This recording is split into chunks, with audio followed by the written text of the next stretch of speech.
नमस्कार दोस्तों, मैं राजकुमारी मिश्रा आपको एक बहुत ही प्यारा भजन सुनाने चल रही हूँ। आशा करती हूँ कि आपको भी अच्छा लगेगा। यह मेरे सदगुरु भगवान के शब्द हैं और हम शिष्यों के लिए हैं। गुरु कहत बचन समुझाई, सुन शिष्य मुदित चित लाई। गुरु कहत बचन समुझाई, सुन शिष्य मुदित चित लाई। यह मिथ्या जगत बिताना, मकड़ी समझीव भुलाना। यह मिथ्या जगत बिताना, मकड़ी समझीव भुलाना। फिर अंत होय दुखदाई, सुन शिष्य मुदित चित लाई। फिर अंत होय दुखदाई, सुन शिष्य मुदित चित लाई। गुरु कहत बचन समुझाई, सुन शिष्य मुदित चित लाई।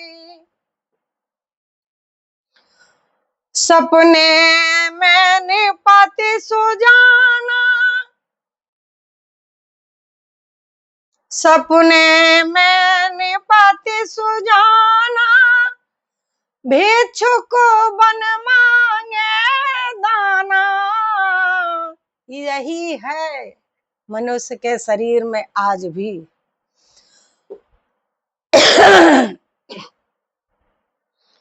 क्योंकि ये स्वप्न के समान जिंदगी बीत रही है, यथार्थ में नहीं। क्योंकि सब जब भूल ही चुके हैं तो यथार्थ तब समझ में आएगा जब वह चीज वापस मिलेगी जो गर्भ में मिला था। और गर्भ की बात तब समझ में आती है जब इस समय यथार्थ में आप जीने लगेंगे। तो यथार्थ में तब जिएंगे जब सदगुरु मिलेगा कोई, सदगुरु की कृपा मिलेगी।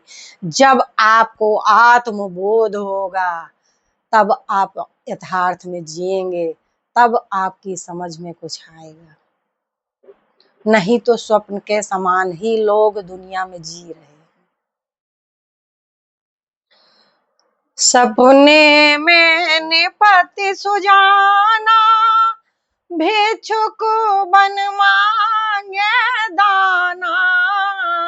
सपने में निपति सुजाना, भिक्षुक बन मांगे दाना।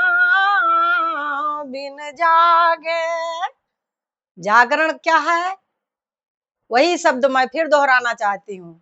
जागरण वो है जिसको विवेकानंद जी ने विश्व को जगाया जाकर के। ऐसा ही जागरण जिंदगी में जब नहीं मिलेगा, और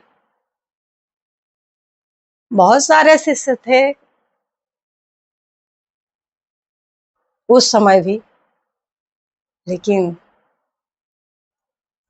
स्वामी विवेकानंद जी को क्यों मिला? क्योंकि वो गुरु की सेवा की, उनको किसी चीज की लालसा नहीं थी, वो गुरु में ही रहते थे। तो जब इस तरह का भाव होगा, इस तरह का समर्पण होगा, और फिर मैं वही बात दोहराऊंगी कि परमहंस जी के जैसा सदगुरु मिलेगा तब यह संभव है। नहीं तो जीवन भर लोग भौतिक जगत के लिए यत्न करते रहेंगे और हाथ नहीं आएगा कुछ भी, क्योंकि किसी को आपने कुछ ले करके जाते नहीं देखा है। हाथ वही लगता है जो एक सिंहासन चढ़ी चले, तो वहीं पे यह अनुभव होता है। और ये है अनुभव, हम आपसे इसलिए नहीं कह रहे हैं कि मुझे ऐसा हुआ था। हमारे सदगुरु भगवान वहां से वापस आए, वहां गए भी थे, वहां से वापस आए, तब वहां से आने के बाद ये सब लिखना शुरू किया। उसके पहले वो चीफ इंजीनियर थे, वो भी ऐसा नहीं। लेकिन वहां से आने के बाद भौतिक जगत को ऐसा इस तरह से ठोकर मारा कि प्यास लगने पर पानी भी कभी नहीं पिया उन्होंने, कहने पर पिया पानी। खाना कभी, भोजन को कभी उन्होंने मांगा ही नहीं, भोजन उनको देना पड़ता था कि आप ग्रहण कर लीजिए। ऐसे होते हैं संत महापुरुष।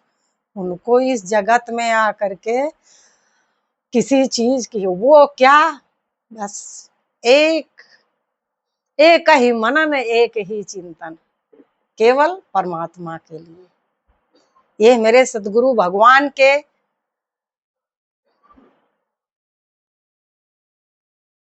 अनुभव है, और अनुभव ही नहीं, मेरे अनुभव हैं ये सब जो बता रहे हैं आपसे कि उन्होंने कभी पानी नहीं मांगा पीने के लिए, उन्होंने कभी भोजन को मांगा ही नहीं कि मुझे भूख लगी है, क्योंकि वो लीन रहते थे उसी में। हमारी माताजी समय का इंतजार करती थी खड़ी होकर के कि कब ये ध्यान से अपने जगे तो मैं इनको पानी पिलाऊं, मैं इनको भोजन कराऊं, क्योंकि वो हमेशा 24 घंटे ध्यानावस्थित रहते थे। उनके अनुभव है। सपने में निपति सुजाना, भिक्षुक बन मांगे दाना। जीवन भर आप यत्न करते रहेंगे, आप कभी संतुष्ट नहीं हो सकते, कभी भी नहीं। संतुष्टि केवल एक चीज में मिलती है कि आप पानी पी लेंगे पेट भर के, इच्छा भर के, और भोजन ग्रहण कर लेंगे, केवल यही एक संतुष्टि है। बाकी जीवन भर आप यत्न करते रहेंगे कि यह बना ले, वो बना ले, ये कर ले, वो कर ले, कोई भाई संतुष्ट नहीं हुआ आज तक, और ना आप हो सकते हैं। इसलिए इसी जिंदगी में रहते हुए यथार्थ की खोज करिए, यथार्थ में जीना शुरू करिए। और जब तक ऐसा सतगुरु नहीं मिलेगा, ढोंगियों के चक्कर में आप पढ़ करके अपना जीवन बर्बाद करेंगे। क्योंकि यहाँ स्वामी क्या बताएं आपसे, रामचरितमानस में लिखा हुआ है कि वो भी जाएंगे, आपको भी लेके डूब डूब जाएंगे। ऐसे गुरु पड़े हुए हैं। सपने में निपति सुजाना, भिक्षुक बन मांगे दाना। बिन जागे होया दुख भाई। और ऐसा भी होता है कि जब कोई गहरी निद्रा में सो जाता है, अभी इसका दो अर्थ है, एक गहरी निद्रा में सोना, एक ये जो गहरी निद्रा में लोग सो रहे हैं, इसका दो अर्थ है। जब आप गहरी निद्रा में सो जाएंगे, कोई ऐसा आपको स्वप्न दिखाई पड़ता है, तो आप उसी में ऐसा उलझे रहते हैं, ऐसा जैसे लगता है कि कितना परेशान है आप। लेकिन जब नींद खुलती है तो आपको लगता है ये तो स्वप्न था। ठीक उसी तरह से मेरी जिंदगी भी चल रही है, स्वप्न में ही अभी हम आप जी रहे हैं। जब तक आपको आत्मबोध नहीं मिलेगा, जब तक आपको ऐसा सदगुरु भगवान नहीं मिलेंगे, तब तक यह संभव नहीं है। सपने में निपति सुजाना, भिक्षुक बन मांगे दाना। बिन जागे होया दुख भाई।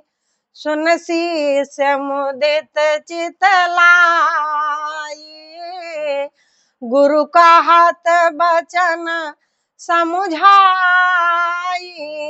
सुन शिष्य मुदित चित लाई, और सपने सम विश्व निहारो। मैंने आपको पहले ही समझा दिया,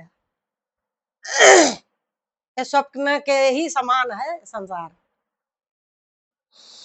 सपने सम विश्व निहारो, और गुरु संग करो पग धारो। ऐसा सदगुरु ढूंढो अपनी जीवन में। जिसको जिस चीज की आवश्यकता होती है वो ढूंढने चला जाता है अपना देश छोड़ करके दूसरे देश में, लेकिन हमको आपको इसी शरीर में ढूंढना है। और सदगुरु भगवान भी आपके ही प्रार्थना से मिलेंगे। ऐसा नहीं है, संत महापुरुषों की पृथ्वी खाली नहीं है, लेकिन जब आपको ऐसी लगन होगी अपने अंदर तभी सदगुरु मिलते हैं। सपने सम विश्व निहारो, गुरु संग करो पग धारो। सपने सम विश्व निहारो, गुरु संग करो पग धारो। फिर कष्ट मिटे सुख पाई, सुन शिष्य मुदित चित लाई। फिर कष्ट मिटे सुख पाई, सुन शिष्य मुदित चित लाई। गुरु का हाथ बचन समुझाई, सुन शिष्य मुदित चित लाई। यह नश्वर सब संसारा, ये जो कुछ भी इस पृथ्वी पर है ये सब नश्वर है। और इसी शरीर में रहते हुए अगर आपने यत्न ना किया, जैसे आप भोग विलास के लिए पूरा जीवन नष्ट कर देते हैं, वैसे एक बार आप ध्यान से विचार कर लें कि इतनी सुंदर शरीर परमात्मा ने दिया है, और ये आकर के क्या इसी के लिए मिली हुई है कि पशुओं की भांति हम खाएं पिएं और पैर पसार के सोएं। इसके लिए जिंदगी नहीं मिली है। मनुष्य का शरीर इतना मूल्यवान है कि इसके लिए देवता तरसते हैं, और इसको हमारे बाबा गोस्वामी जी ने लिख दिया है, और हर जगह लिखा हुआ है, शास्त्र पूरे भरे पड़े हुए हैं कि इसके लिए देवता तरसते हैं। और हम आप देवताओं से ऊपर ये शरीर मनुष्य का पा करके और नष्ट कर रहे हैं भोग विलास में। केवल कभी ऐसा विचार नहीं आया जिंदगी में कि परमात्मा किस लिए मुझे भेजा है, और परमात्मा इसी में रहते हैं। सब कुछ जो कुछ आप करेंगे इसी शरीर में ही, जो आप सब कर्म करते हैं इसी शरीर में रहते हुए परमात्मा आपको सब कुछ देते हैं। जैसा कर्म आप करते हैं सब कुछ उसका आपको जीवन में निरंतर मिल रहा है, लेकिन आपके जीवन में विचार केवल नहीं हो रहा है, विचार की कमी है। बाकी सब कुछ यही है, कहीं कोई जाता होता नहीं है, कोई नर्क स्वर्ग नहीं है। 84 लाख यही बनी हुई है। यहाँ ही आपके नाली के कीड़े भी दिखेंगे, यही सुअर भी दिखेंगी, यही कुत्ते बिल्ली भी दिखेंगे, यही पशु पक्षी भी दिखेंगे, जीव जंतु सारे यही 84 लाख योनियां यही दिखती है। यही आपको ये शरीर छूटी तो उसी में फिर से वापस आना है। ये आप ध्यान में रख करके तब कुछ किया करिए, कहीं कोई जाता होता नहीं है। आप अपने कर्मों के अनुसार फिर से यही पाते हैं। लेकिन मनुष्य इतने उसमें उलझ करके सोचता है कि अब मनुष्य का शरीर मुझे मिला है तो अगला जन्म होगा फिर मैं बच्चा बनूंगा। ऐसा कुछ भी नहीं, कर्म के अनुसार आपको सब मिलता है। 84 लाख योनि पार करके तब यह मनुष्य का शरीर मिलता है। जितने लोग आ रहे हैं इस संसार में, ये 84 लाख योनियों को भोग करके तब ये सब मनुष्य के शरीर में आए हुए हैं, और इसको छोड़ने के बाद फिर उसी 84 के चक्कर में जाएंगे। लेकिन जब तक हैं तब तक किसको, अब तो इस समय इस तरह है कि जीवों को मार करके कितना भोग भोग रहे हैं, कितना खा रहे हैं, कितना उत्सव मना रहे हैं। बताइए, आप जीव हत्या करेंगे और आप चाहते हैं कि आपकी जिंदगी में हमेशा सुख समृद्धि बनी रहे। ऐसा नहीं होता, जो आप करते हैं वही आपको मिलता है। यह नश्वर सब संसारा, तुम नित्य जीव निरंकारा। यह नश्वर सब संसारा, यह तुम नित्य जीव निरंकारा। भजनाम, यही है जो इस समय हम आपको सुना रहे हैं, यही भजना है। और भजना उसको है जिसको हम बता रहे हैं। यह तो कीर्तन है भाई। गाना बजाना ये भजन नहीं होता, गाना बजाना ये भजन होता ही नहीं है, यह कीर्तन है। भजन भज करके होता है, और वो सतगुरु देता है तब मिलता है। कोई अपने आप से भजन पाता नहीं है। और सतगुरु जब मिलते हैं तो आपको इसी शरीर में आपके परमात्मा का बोध करवाते हैं, और आप उसका निरंतर एकांत में बैठ करके रस लेते हैं, उसका रस भी मिलता है। और यह मेरे जीवन में है। मैं 24 घंटे, साल के 24 घंटे मैं इसी घर में रहती हूँ। बहुत मुश्किल से कभी मैं बाहर निकली, कहीं आना जाना तो मेरा कहीं होता नहीं है, क्योंकि तज हरि भजन काज नहीं दूजा। मेरे जीवन में यही है। कोई नहीं जान पाता कि मैं क्यों इस तरह से हमेशा बंद रहती हूँ इस घर में, किसी को पता नहीं है। क्योंकि क्यों बताऊं, किसी को इसकी जरूरत ही नहीं है। नहीं जरूरत है भाई, मैंने बहुत देख लिया। क्योंकि 40 साल हो गए मुझे गुरु दीक्षा लिए, किसी को जरूरत नहीं है इसकी। मैंने बहुत देखा, सबको देखा, बहुत जनाने की भी कोशिश की, लेकिन नहीं कोई चाहता। कहता है कि परमात्मा को लेकर के करेंगे क्या, और परमात्मा को लेकर के हम क्या वो खाना खा सकते हैं? अरे परमात्मा तो थाली लगा करके आते हैं, परमात्मा से आपका मिलन तो हो। आप कल्पना में अगर सोचे कि परमात्मा ला करके मुझे दे दे, इतनी सुंदर शरीर परमात्मा ने दिया है। अरे आप जाइए, यत्न करिए, यत्न करके लाइए, जो कुछ मिले उसे ग्रहण करिए और भजन कीर्तन करिए। परमात्मा हमेशा आपको, एक कदम आप चलेंगे तो 4 कदम आपके आगे बढ़ाते चलते हैं। परमात्मा आपका सहयोग करते हैं। यह मेरे जीवन में हुआ है। और मैंने, अब आपको क्या बताऊं, मैं आचार्य तक किया, उसके बाद मैंने कितनी पढ़ाई डिग्री सब कुछ लेकर के मैंने रख लिया, लेकिन मेरी इच्छा नहीं हुई कि मैं जा करके किसी की गुलामी करूं।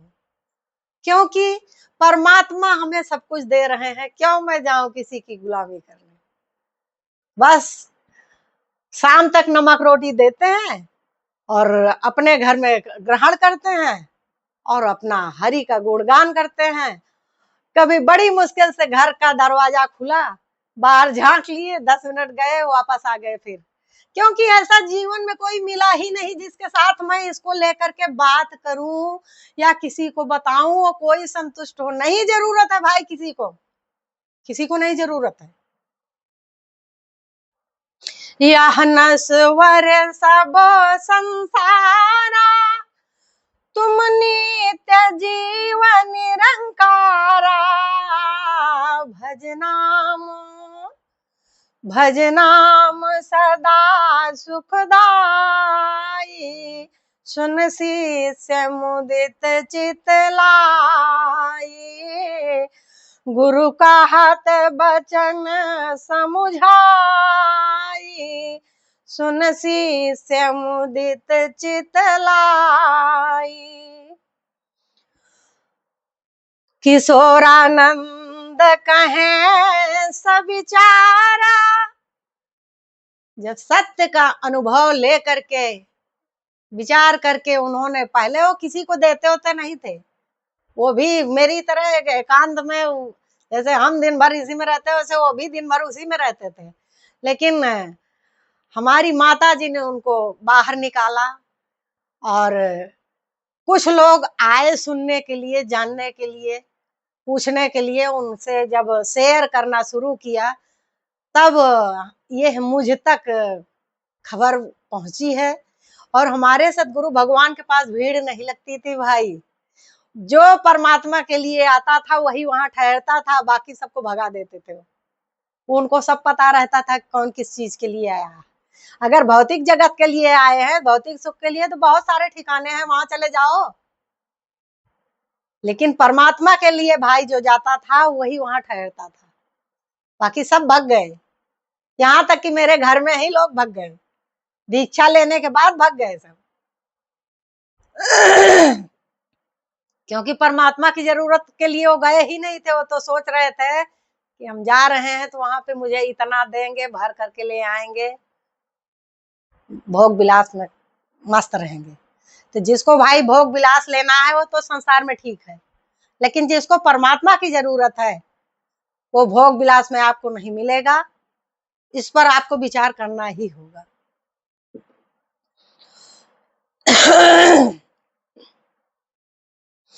यह नश्वर सब संसारा, नहीं आगे बढ़ गए। किशोरानंद कहें सविचारा, यह सत्य मार्ग निराधारा। किशोरानंद कहें सविचारा, यह सत्य मार्ग निराधारा।